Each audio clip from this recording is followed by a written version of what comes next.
Kurt Warner helped make the Rams one of the most entertaining and most successful teams of the late 90s. Photo, Doug Pensinger, Getty Images. The head-spinning offenses NFL fans are enamored of and will watch in the Super Bowl in Atlanta share their explosiveness with the previous team to win a big game in the ATL, the greatest show on turf. Yes, at the turn of the century, there was a group that shared so many like-em-up traits with these Rams and Patriots. The St. Louis Rams under, of all people, Dick Vermeil, for decades a defense-minded coach, employed a quick strike scheme with a resourceful quarterback, game-breaking receivers, a Hall of Fame running back and an offensive line that could dominate while blocking in the ground game or protecting the passer. Most of all, that team starring Marshall Faulk, Kurt Warner, Isaac Bruce, Torrey Holt and a group of lesser-knowns embraced the attitude of attacking a defense from the first snap until the last.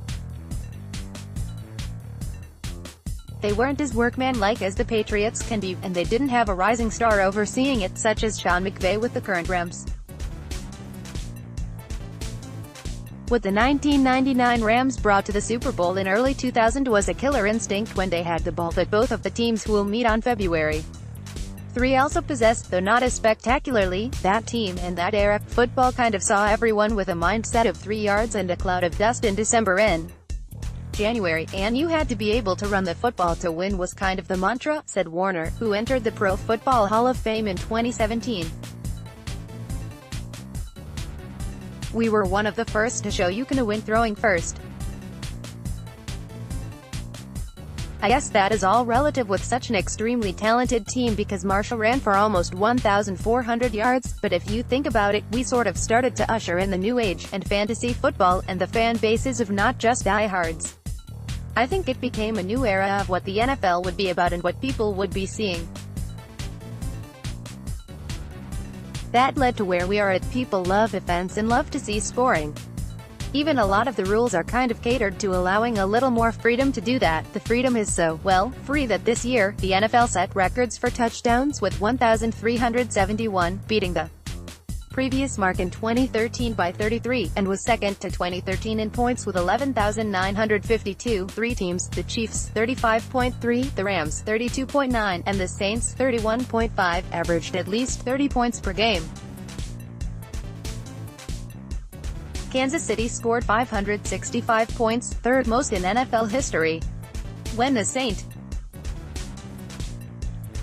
Louis Rams were partying like it was 1999, they scored 526 points, ranked first in yards passing, and TD passes, and were second in yards rushing per attempt. Faulk rushed for 1,381 yards and 7 touchdowns, caught 87 balls for 1,087 yards, with 5 more TDs, and was the NFL Offensive Player of the Year for the first of 3 straight seasons. All Warner did was win the first of his 2 league MVP honors. Previously an obscure backup whose best work had come in arena football, Warner stepped in when starter Trent Green tore up his knee in the preseason. His rise to prominence wasn't exactly projected at that point. In college at Northern Iowa, we played a wide-open offense a lot, which played into my skill set, Warner says. When I played arena football, we scored 60 to 70 points a game. So my mindset in the NFL was not we are going to score 25 or 30 points, but every time we touch the ball we are supposed to score. Why do we have to punt? If we punt, what are we doing wrong? That philosophy certainly contradicted Vermeil's previous approach. To his everlasting credit, though, Vermeil recognized what he had on offense. And he also went 5-11, then 4-12 in his previous 2 years in charge in St. Louis. So winning immediately was a priority for the veteran coach to keep his job.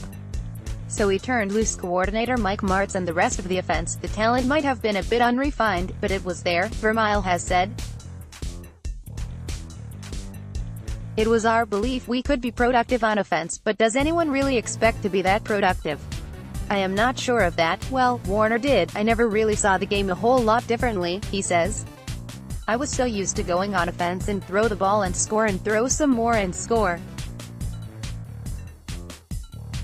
It kind of led right into what we did with the Rams and what we accomplished. Personnel department.